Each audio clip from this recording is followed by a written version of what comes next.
మూడవ అధ్యాయము 3వ వాక్యమును మనం ధ్యానించుకుందాం. 3వ వాక్యమును మనం ధ్యానించుకుందాం.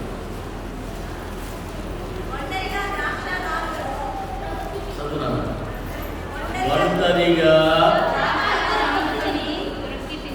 ద్రాక్ష గానుగను దొరికితిని. ఏమంటున్నాడు? ఎవరను నాతో కూడా ఉండలేదు. దేవుడి స్తోత్రం. నిజంగా దేవుడు ఈ సమయంలో నా ప్రాణం మరణమన్నంతగా దుఃఖములో మునిగి ఉన్నాడు.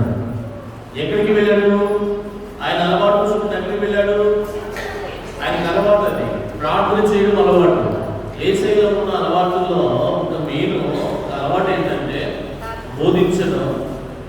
ఈ బోధించినటువంటి ఈ యొక్క బోధన అనేక మందికి చెప్పడం, సువార్త ప్రకటించడం, బైబిల్ చదవడం, ప్రభు మందిరానికి వెళ్ళడం, ముందుగా బోధించడము, తర్వాత గుడికి వెళ్ళడం, ప్రభు మందిరానికి వెళ్ళడం ఆయనకి అలవాటు. అదేవిధంగా మూడవది ఆయన అలవాటు ఏంటంటే ప్రార్థన చేయడం. అలవాటుగా ప్రార్థనకు వెళ్ళిపోతాడు. రోజు మన అలవాటు ఏంటి, మన పనులేంటి, మన క్రియలేంటి అని కూడా మనం ఒకసారి జ్ఞాపకం చేసుకోవాలి. అలవాటుగా ఆయన ప్రార్థనకు వెళ్ళాడు. ప్రార్థనకు వెళ్ళిన తర్వాత అక్కడ తోట ఉంది, ఒలీవల కొండ ఉంది, గెత్సెమనే తోట ఉంది. ఆ ప్రాంతాన్ని అంటారు కదా గానుగా అంటారు. ఎందుకంటే అది ఒలీవల నూనె తీసుకొస్తుంది. ఒలీవల నూనె చాలా పరిశుద్ధమైనటువంటిది, చాలా పవిత్రమైనటువంటిది. ఆ ఆలివ్ ఆయిల్ అభిషేకానికి వాడబడేటువంటిది. ప్రభు మందిరంలో ఆయన యొక్క మరి అనగా ఆయన ఇచ్చేటువంటి నైవేద్యంలో కలుపబడేటువంటి అలాంటి నూనె ఈ రోజున ప్రజలకు ఆశీర్వాదకరంగా ఉంది. దేవుని స్తోత్రం. అందుకనే ఆయన ఇక్కడ అంటున్నటువంటి మాటలు మనం గమనిస్తూ ఉన్నప్పుడు ఆయన ఒంటరిగా గానుగను దొరికినాము. ఆమేన్. ఈ రోజున మనం చూస్తున్నప్పుడు ఒక్కడన్నా ప్రార్థన చేయడానికి రావట్లేదు, ఒక్కడన్నా సహకరించట్లేదు. తన యొక్క సొంత బిడ్డలను అనగా చిన్నమ్మ బిడ్డలను తీసుకువెళ్ళాడు. వాళ్ళందరూ నిద్రపోతున్నారు, కానీ ఒక్కడు కూడా మెలుగుగా లేరు. పిల్లలు వాళ్ళు తీసుకెళ్లి ప్రార్థించడానికి సహవాసానికి తీసుకువెళితే ఆ సహవాసంలో వీళ్ళు నిద్రపోతున్నారు. మనం కూడా నిద్రపోతులుగా ఉండకూడదని ఈ వాక్యం సూచిస్తూ ఉంది. ఈరోజు ప్రార్థనకు వచ్చాం, మనం ప్రార్థన చేయాలి. ఈరోజు బిడ్డలారా ప్రభు సన్నిధిలో మనము ఈ దినాల్లో ప్రత్యేకంగా చాలా తగ్గింపు నేర్చుకుంటాం. ఇదే తగ్గింపుని మీ జీవితకాలంలో పాటించండి. ప్రభు మీకు తోడుగా ఉంటాడు. ఆమేన్. పాస్టర్ గారు రానప్పుడు కొంచెం చెదరెక్కుగా ఉంటుంది కదా, కొంచెం కష్టంగా ఉంటుంది. ఇంకా రాలేదేంటి పాస్టర్ గారు, అవును కదా, ఉండదా? ఉంటుందా? వస్తే బాగుంది, తొందరగా పోదాం. అలాంటివి ఏమి కూడా మీ జీవితాల్లో రాని యొక్క దేవుని మందిరంలో ప్రార్థించడానికి వచ్చి మన సత్యాన్ని గమనించు. చిరుపురులాడు చికాకుతో వెళ్ళిపోవడానికి కాదు ఇక్కడికి వచ్చింది, ప్రార్థన చేయడానికి. ప్రభుత్వ ఉన్నటువంటి తెగినటువంటి బంధాన్ని మరలా పునరుద్ధరించుకోవడానికి ప్రభు మందిరం. దేవుని స్తోత్రం. అవును పిల్లరా, ఈ సమయంలో దేవుడు చెప్తున్నటువంటి ఈ మాటలలో మనం చూస్తున్నప్పుడు రాత్రి మీకు జ్ఞాపకం చేశారు. అమ్మా, ఇదిగో నీ కుమారుడు, ఇదిగో నీ తల్లిని. ఇది చెప్తున్నటువంటి మాట. మూడవ మాటగా ఈ మాట ప్రభువారు కలిగినప్పుడు కుమారుడు బాధ్యత. ఇప్పుడు చూడండి, బైబిల్లో మనం చూస్తున్నప్పుడు అనేక మంది ఈ రోజున అమ్మ అంటే అర్థం ఏంటంటే ఈమె నిజముగా నాకు కలిగినటువంటిది అనే భావన మీలోకి రావచ్చు. కానీ ప్రభువారు చూడండి, మరియమ్మ తల్లి గురించి చెప్తూ మరియమ్మ తల్లిని పూజించండి, ఆమెను సేవించండి, ఆమెను ఆరాధించండి అని ఎక్కడ కూడా చెప్పలేదమ్మా. ఇప్పుడు మనం అందరం వెళ్ళిపోతాం, మరియమ్మ తల్లికి కొబ్బరికాయలు కొడతాం, ఆమెను ఆరాధిస్తాం. ఆమె కూడా ఒక స్త్రీ అని దేవుడు గుర్తుపెట్టాడు. అవును పిల్లరా, అంతేగాని ఆమె దేవతని దేవుడని చెప్పలేదు. ఇక్కడ లోక శరీర బాధ్యతలను మనం గమనిస్తున్నప్పుడు శారీరకంగా తండ్రి, తల్లి, లేకపోతే కొడుకు, ఈ అనుబంధాలు ఉన్నాయి కదా, ఈ అనుబంధాలను బట్టి ఈ బంధాన్ని మరలా పునరుద్ధరించడానికి తల్లితో మాట్లాడుతున్నాడు. అమ్మా ఇదిగో నీ కుమారుడని చెప్తున్నాడు. అవును పిల్లరా, ఇప్పుడు ఆ కుమారుడు ఎవరు అంటే యోహాను. ఈ యోహాను అంట చాలా ఆశ కలిగినటువంటి వాడు, చాలా యేసయ్య అంటే ఇంట్రెస్ట్ కలిగినటువంటి వాడు, యేసయ్య అంటే చాలా దగ్గరగా ఉండాలనుకునేటువంటి వాడు. దేవుని స్తోత్రం. మనం కూడా యేసయ్యకి దగ్గరగా ఉండడానికి ఇష్టపడాలి, ఆయన హృదయానికి దగ్గరగా ఉండడానికి ఇష్టపడాలి. యోహాను చాలా దగ్గరగా వెళ్తాడు, చాలా దగ్గరగా వెళ్ళి తన హృదయానికి హత్తుకునే విధంగా యోహాను కూర్చోడానికి ప్రయత్నం చేస్తాడు. దేవుని స్తోత్రం. ఆయన కూర్చున్నాడు. అందుకనే అంత అనుబంధాన్ని దేవుడితో ఏర్పాటు చేసుకున్నాడు యోహాను. కాబట్టి యోహాను ఎప్పుడు కూడా యేసయ్యను విడిచిపెట్టడానికి ఇష్టపడాలి. అందరూ వెళ్ళిపోయారు, 11 మంది వెళ్ళిపోయారు, 11 మంది పారిపోయారు, 11 మంది దూరంగా వెళ్ళిపోయారు. కానీ చివరి వరకు యేసయ్యతో ఉన్నటువంటి వాడే యోహాను. ఆమేన్. ఈ యోహాను చక్కగా దేవుడిని చూస్తూ ఉన్నాడు, దగ్గరగా ఉన్నాడు. ఎప్పుడు కూడా హృదయానికి ఆనుకున్నట్టుగానే సిలువ దగ్గర కూడా నిలబడి ఉన్నాడు. నిలబడినటువంటి యేసయ్యను చూస్తూనే ఆయన దుఃఖములో లోపల కృంగిపోతూ ఆయన యొక్క ముఖమును చూస్తూ ఏడుస్తూ ఉన్నటువంటి వాడుగా దుఃఖపరిస్థితిగా యోహాను ఉంటే యోహానుతో మాట్లాడుతున్నాడు. యోహాను ఇదిగో నీ తల్లి, నీకొక తల్లిని ఇస్తున్నాను.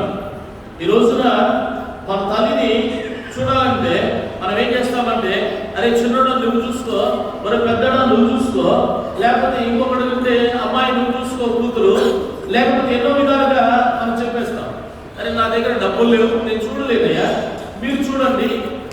డబ్బులు లేవు కదా అని ఇసుకోవడం, గొడుక్కోవడం, అడగడం, తిట్టడం, కోపడడం, ఎన్నో రకాలైనటువంటి పనులు మనం చేస్తాం. కానీ పిల్లరా, ప్రభువు అని చెప్పినప్పుడు తాను ప్రేమించిన శిష్యులు ఒక్క మాట కూడా దేవుని స్తోత్రం. అందుకనే ఎప్పుడైతే ఒక్క మాట పల్లెత్తి మాట్లాడలేదో ప్రభువారు ఎప్పుడు కూడా మాటలు, ఎప్పుడైతే బాధ్యతలు అప్పగింతలు జరిగాయో అప్పగించిన నాటి నుండి యోహాను తల్లిని ఎంతో చక్కగా చూశాడు. దేవుని స్తోత్రం. అయితే మన తల్లి ఏం చేయాలన్నా, తల్లి ఏం చేయాలన్నా, యేసయ్య లేనిగా ఈ లోకంలో యేసయ్య చనిపోయాడు, పరలోకానికి తిరిగి వెళ్ళిపోయాడు. 40 దినాలు అనేక మంది కనిపించాడు, అనేక మందితో మాట్లాడాడు. 40 దినముల అనంతరము ఆయన ఆరోహణై పరలోకానికి వెళ్ళిపోయాడు. వెళ్ళిపోయిన తర్వాత తల్లి మరియా ఏం చేసిందో మీకు తెలుసా? తర్వాత ఏం చేసిందో తెలుసా? ఆమె ఎప్పుడు ప్రార్థన చేస్తూ ఉంది. దేవుని స్తోత్రం. మేడగదిలోకి వెళ్ళి పరిశుద్ధాత్మ అభిషేకం వచ్చినప్పుడు ప్రార్థించినటువంటి వారు, దేవుడు మాట్లాడడానికి వచ్చినప్పుడు మరి ఉన్నటువంటి వారు మరియమ్మ తల్లి కూడా ప్రార్థన చేస్తున్నారు. అపొస్తలుల కార్యములు చూడండి. దేవుని పిల్లరా, ఈ రోజున మన తల్లులు సరిగా ప్రార్థించకపోతే బిడ్డలకు క్షేమం కాదు, కుటుంబానికి క్షేమం కాదు. అందుకనే మరియమ్మ తల్లి మనకు ఆదర్శవంతమైనటువంటి తల్లి, అంతేగాని పూజనీయురాలు కాదు, దేవుడి కంటే గొప్పది కాదు, యేసయ్య కంటే గొప్పది కాదు. అంటే ఆదర్శవంతం అంటే ఆమెను గురిగా చేసుకుని మనం బ్రతకాలి. ప్రార్థన విధుల్లో ఆమె తల్లిగా ఎంత క్షోభ అనుభవించినా, ఎంత బాధల కష్టాలు అనుభవించినా, ఆయన కొరకు ఎంత శ్రమ పడినా ఆమె కూడా ప్రార్థించడం మరవలేదు. నేను యేసయ్య తల్లిని కదా, నాకేంటి, నాకు ఖచ్చితంగా పరలోకం వస్తుంది అని భావించాల. ఆమె కూడా వెళ్ళి ప్రార్థన చేస్తుంది. దేవుని స్తోత్రం. కనుక మీరు కూడా మీ భర్తలు, మీ కుటుంబ సభ్యులు కూడా ప్రార్థించడం మర్చిపోకూడదు. ప్రార్థన అవసరం ఎంతైనా ఉంది. ప్రార్థన మన జీవితాలను మారుస్తుంది. మీకు అదే చెప్పాను, ఎక్కడికి వెళ్ళలేని స్థలంలోనైనా ప్రార్థన వెళ్ళగలదు, పరలోకానికి వెళ్ళగలదు. నీటిలో లోతులో ఉన్నటువంటి లోయలోకైనా వెళ్ళగలదు. ఎక్కడైనా ఏ అడవిలో ఉన్నా కానీ వెళ్ళగలదు. ఎవరినైనా రక్షించగలదు, ఎవరినైనా కాపాడగలదు. అదే మన యొక్క దేవుని సన్నిధిలో మనం చేసే ప్రార్థన. పిల్లరా, ఈ సమయంలో ప్రభు సన్నిధిలో దేవుడు విజ్ఞాపన చేస్తున్నాడు. మొట్టమొదటి ప్రార్థన ఏంటి ఆయన సెలవులో? తండ్రి వీరిని క్షమించమని ప్రార్థన చేశారు. కరెక్ట్ కదా? ఈ రోజున బైబిల్లో మీరు చూడండి, దేవుడు ఎంతమందిని క్షమించాడు? ఎంతమందినమ్మా? చాలా మందిని క్షమించారు. ఇప్పుడు ఆయన క్షమించట్లేదేమి? వీళ్ళందరినీ కూడా క్షమిస్తూ ఆయన కూడా నేను క్షమిస్తున్నానని చెప్పవచ్చు కదా? చెప్పొచ్చా లేదా? చెప్పవచ్చు. మరి ఎందుకు చెప్పట్లేదు? చూడండి, లూకాసు వార్త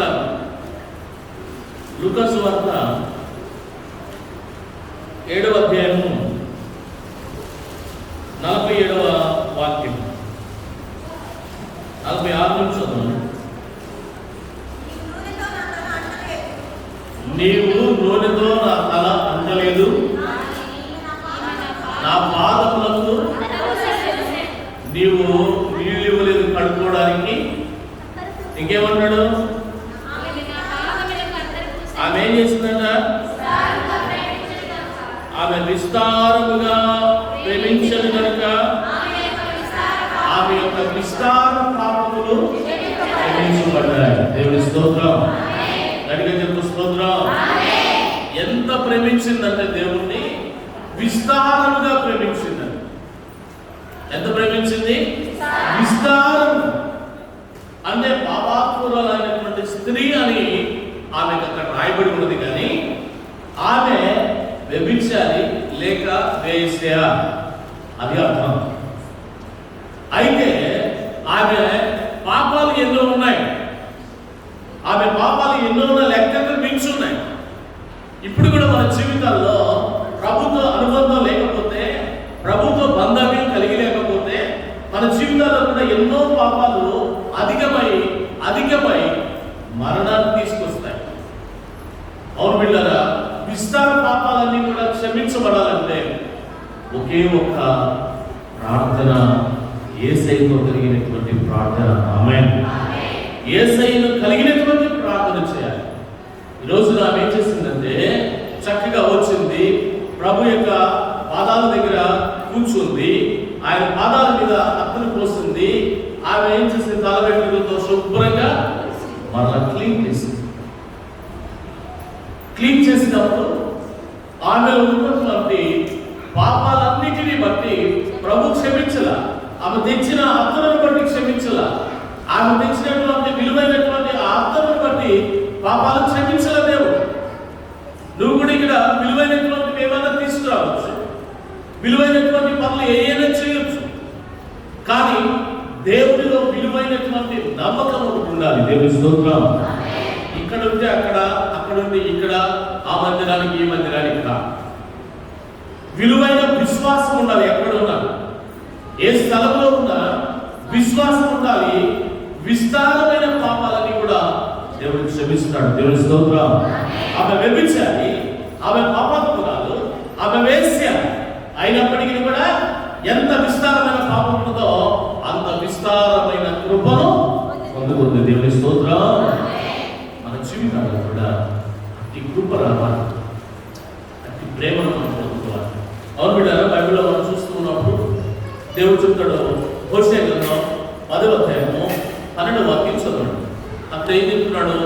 దేవుడు విజ్ఞాపన చేస్తున్నాడు కదా, విజ్ఞాపన ప్రార్థన చేస్తున్నాడు కదా. ప్రార్థన వలన మరి ఈమెను క్షమించడా లేదా? పాపాత్మను క్షమించడా లేదా? చదవడం తర్వాత వచ్చినప్పుడు అంటాడు ఆయన, విస్తార పాపములు క్షమించబడిందని నీతో చెప్పుచున్నా, ఎవరికి కొంచెముగా క్షమించబడను వాడు కొంచెముగా ప్రేమించడని చెప్పి అంటున్నాడు కదా, నీ పాపములు క్షమింపబడి ఉన్నవి అని ఆమెతో దేవుని స్తోత్రం అన్నాడా? పాపాలు క్షమించాలని అన్నాడా? అనేసాడు. అనినట్టు దేవుడు ఈ సమయంలో అంటాడు, అందుకైనా నీ విశ్వాసము నిన్ను రక్షించెను. దేవుని స్తోత్రం. నీ అత్తరుపుడి కాదు, నీ అభిషేకం కాదు, నీకు తల వంటి ఆ చుట్ట పెట్టి తొడడం కాదు, నీకొక నమ్మకం ఉంది చూసావా, నీకొక విశ్వాసం ఉంది చూసావా, ఆ నమ్మకాన్ని బట్టి నీ విస్తార పాపములన్నీ క్షమించబడ్డాయి. విస్తారంగా ప్రేమించావు, విశ్వాసంతో ఉన్నావు, ఆ విశ్వాసం బట్టి నువ్వు దీవించబడ్డావు. అందుకంటాడు, అందుకైనా ఈ విశ్వాసము నిన్ను రక్షించును. ఇప్పుడు ఏం కావాలంట? సమాధానం కలగాలమై. ఈ రోజున మనం ప్రభు సన్నిధికి వస్తే ప్రభు పాదాలు పట్టుకున్నప్పుడు విశ్వాసంతో పట్టుకున్నాం.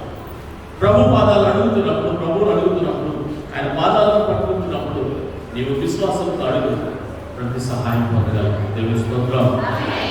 పిల్లరా, ఈ రోజున తల్లి మరీ ప్రార్థించింది. కుమారుడు కూడా చక్కగా ఆమెను పోషించాడు, ఆమెను ఎంతగానో ఆదరించాడు. ఆమె ఇప్పటికీ కూడా కెద్రోను లోయలో ఆమె సమాధి ఉన్నదని ఇప్పటికీ మనకు చెప్పబడుతున్నది. అంతేకాదు ఎఫెస్కి వెళ్ళి పౌలు ద్వారా, పేతురు ద్వారా ఎఫెస్కి వెళ్ళి కూడా అక్కడ కూడా జీవించింది కొన్నాళ్ళని చరిత్ర చెబుతుంది. ఏదేమైనప్పటికీ ప్రభువు యొక్క తల్లిగా ఆమె ప్రార్థించడం, తండ్రి చెప్పినటువంటి ప్రతి మాటలో తల్లి మరీ నడవడం దేవుని యొక్క బిడ్డగా ఎదుగడానికి నిదర్శనం. మనం కూడా ప్రార్థన చేయాలి. కుమారులు చక్కగా తల్లులను ప్రేమించాలి. ఎలాంటి అరమణిక లేకుండా ఆ తల్లుల పట్ల ప్రేమ కలిగి ఉండాలని ఈ వాక్యం మనకు బోధిస్తూ ఉండగా ఆ ప్రకారం జీవించి దేవుడికి మెచ్చుకోవాలి. దేవుని స్తోత్రం. ఇప్పుడు మీకు అడుగుతున్న ప్రశ్న ఏంటంటే, ఆయన విజ్ఞాపన చేస్తున్నాడు. ఏమని? మొదటి మాట ఏంటి? తండ్రి వీరిని అన్నాడు. మరి ఇప్పుడు ఏమన్నాడు? పాపాత్మైన స్త్రీ ఏమన్నాడు? ఈ విశ్వాసం నిన్ను రక్షించిందమ్మా, నీ పాపాలు క్షమించబడ్డాయన్నా. మరి ఇప్పుడు ఎందుకు అన్నట్లా? ఇది ప్రశ్న. ఇప్పుడు ఎందుకు అనట్లా? ఎవరైనా కొట్టారు, తిట్టారు, ఉప్పు వేశారు, సన్నిహిత సభ, రోమా సైన్యం, జనము, అనేక ప్రజలు, సిలువ వేయమని కేకలు వేసిన వాళ్ళు అనేక మంది ఉన్నారు. వాళ్ళందరినీ కూడా ప్రభువారు విజ్ఞాపన చేస్తున్న వాడిగా ఉన్నాడు కానీ క్షమించమని ప్రార్థన చేయట్లా. ఎందుకని అడగట్లా, అనట్లా, మాట అనలా. ఎందుకని అనలా? ఇక్కడ ఈ పాపాత్మలను క్షమించిన దేవుడు అక్కడున్న పాపాత్మలను క్షమించదా? మరేం వాక్యం చూడండి. బిడ్డలారా, లూకా సువార్త 7వ అధ్యాయము 48 చదివాం. యోహాను సువార్త 8వ అధ్యాయము 11వ వాక్యం చదువుతాం. యోహాను సువార్త 8వ అధ్యాయము 11వ వాక్యం చదువు.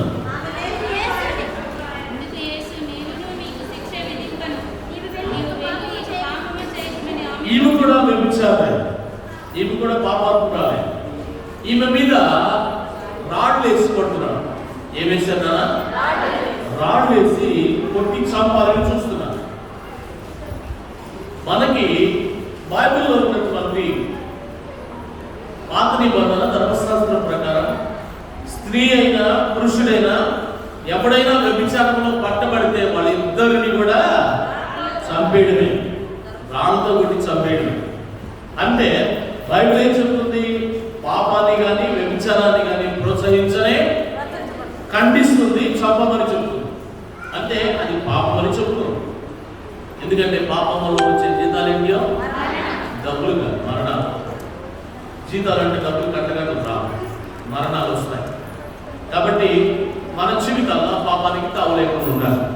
అందుకే ఇక్కడ ఒక పాపాత్మురాలు పట్టబడింది. ఆమె పట్టబడలేదనేది దేవుడు ఎరిగినటువంటి వాడు ఉన్నాడు. దేవుని స్తోత్రం. వీళ్ళొక నాటకం. అంటే ఒకటి పంపారు, ఆమె దగ్గరికి ఒకటి పంపి ఒక నాటకం ఆడించారు, వాడినే వదిలేశారు. ధర్మశాస్త్రం ప్రకారం వాడి కూడా దేవాలి, వాడిని తీసుకురాలి. ఈమెను తీసుకొచ్చి ఈమె తరం కొడుతున్నారు. కొడుతున్నప్పుడు యేసయ్య పాదాల చెంతకి వెళ్ళింది. ఈమె వెళ్ళినప్పుడు దేవుడు అక్కడ ఏం చేస్తున్నాడంటే చేయి పెట్టి రాసేస్తున్నాడు. అది ఏమిటో కానీ రాసేస్తున్నాడు. మీలో మొట్టమొదట పాపములు చేయని వాడెవడో వాడొచ్చి మొట్టమొదటిగా రాయి వేయమని. మీలో అసలు పాపం చేయని వాడెవడో వాడరండి, వాడొచ్చి రాయి వేయండి. దీంతో మనం వచ్చిన పని ఏంటి? ఏదో మన మీద రివర్స్ అయింది కేసు. రివర్స్ అయ్యేసరికి ఎవరికి వాడు వెళ్ళిపోతున్నాడు.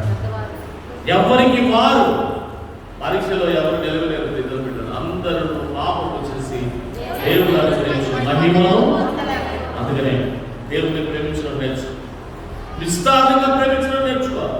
ప్రభుని కొద్దిగా ప్రేమించి, తర్వాత టీవీని ప్రేమించి, తర్వాత డబ్బుల్ని ప్రేమించి, తర్వాత నీ ఇంటిలో వాళ్ళని ప్రేమించి, ఇవి కాదు.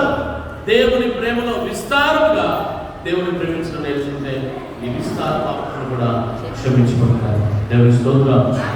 అవును బిడ్డలారా, 2వ అధ్యాయం మార్కు సువార్త 5వ వచనంలో ఉంటుంది, పక్షవాయు కలిగినటువంటి రోజుతో అంటాడు, నీ పాపములు క్షమించబడి ఉన్నాయి, లేచి నీ పరుపెత్తుకొని దిగున లేచి వెళ్ళిపోతున్నాడు. దేవుని స్తోత్రం.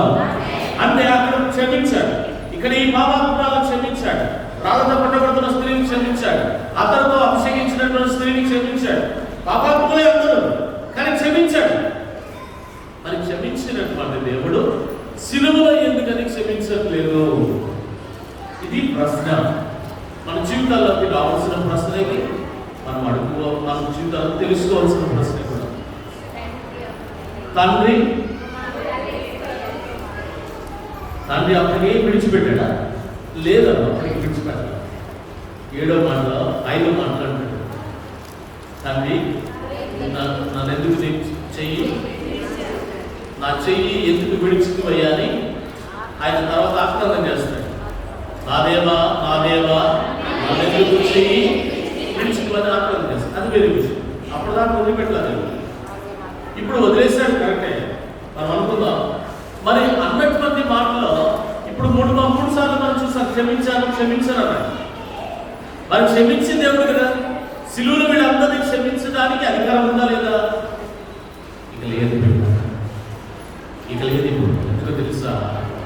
అందరి పాపాలు ఆయన మోస్తున్నాడు. ఆయన పాపముగా మార్చబడ్డాడు. ఇక పాపముగా ఉన్నటువంటి ఆయన పాపాన్ని క్షమించేటువంటి స్థితి ఇక లేదు. మరి ఎవరికి ఉంది?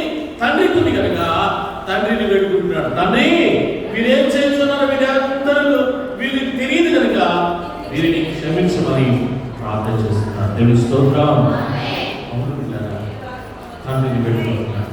చూడండి, ఆ వాక్య భాగం ఏమిటో మనం సెలవిచ్చి ఆ మాటను తెలుసుకొని మనం ముగించుకున్నాం. చూడండి, ముందుగా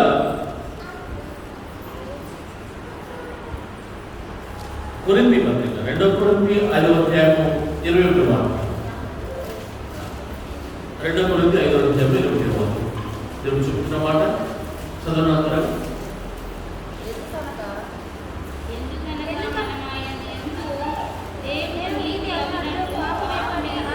దేవుని నీతి అగునట్లు, ఎందుకనగా ఆయనను దేవుని నీతి అగునట్లు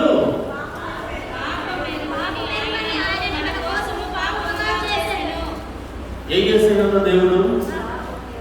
ఎవరి కొరకు? మన కొరకు. ఆయన ఏం చేశాడంటే ఇప్పుడు పాపముగా ఆయన చేసేసాడు. దేవుని స్తోత్రం. పాపముగా ఆయన చేయబడ్డాడు కాబట్టి ఇక ఆయన క్షమించారంట లేదు. ఇప్పుడు ఆయన పాపముగా ఉన్నాడు. మనమే పాపమైతే, మన పాప జీవితం మనదే అయితే, మన పాప జీవితం అంతా కూడా ఆయన ఉన్నాడు కనుక ఆయన క్షమించడానికి లేదు.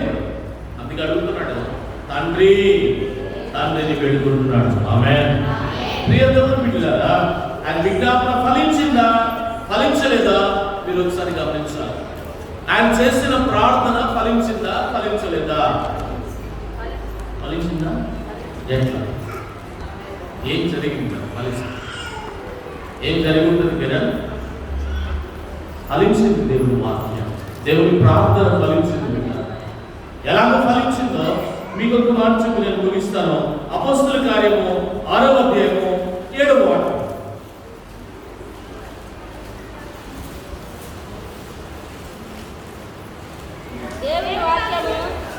దేవుని వాక్యము ప్రబలమైన శిష్యుల సంఖ్య యెరూషలేములో బహుగా విస్తరించును. ఆమేన్. ఎక్కడండి ఎవరుంటారు? యెరూషలేములో ఎక్కువ మంది యాజకులు ఉంటారు.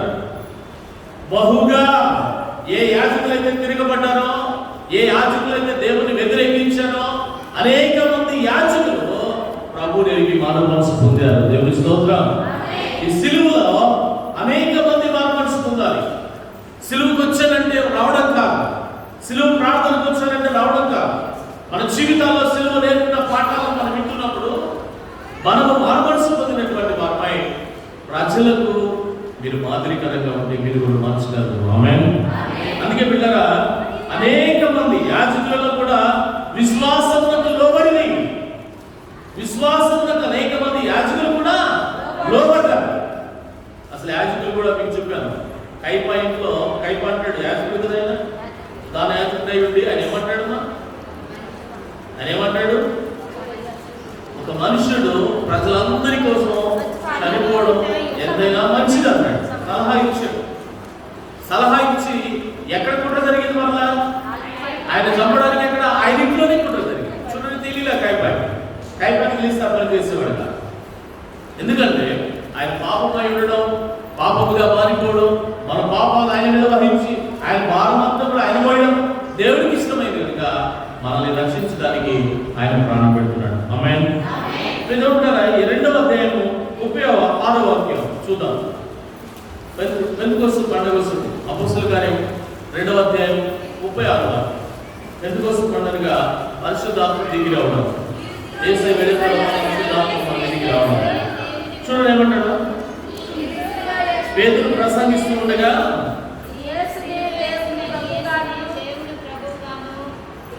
మీరు సిలువ వేసిన ఈ యేసునే దేవుడు ప్రభువుగాను క్రీస్తునిగాను నియమించును అని చెప్పగానే వారు ఏమైందంటే వారందరి హృదయంలో నొచ్చుకొని పొడవబడి, అంటే పొడిచినట్లుగా ఉందంట. దేవుని వాక్యము పొడిచినట్లుగా అయిపోయింది. ఆ పొడిచినట్లుగా అయిపోయినటువంటి తరుణంలో అనేక మంది, ఇంచుమించు ఎంతమంది, 3000 మంది